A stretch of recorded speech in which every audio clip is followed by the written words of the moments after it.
How to change assigned broker.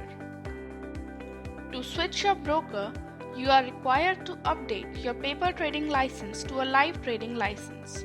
Log in to apibridge.app and you will be able to manage your license from here.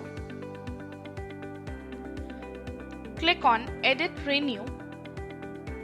Now click on this to change your assigned broker and select any of the brokers available in the list. To change your password, click here.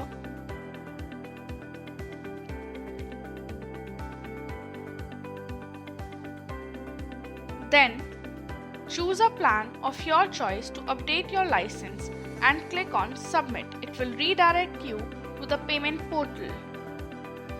Once the procedure will be completed, you can log into API Bridge with the updated license.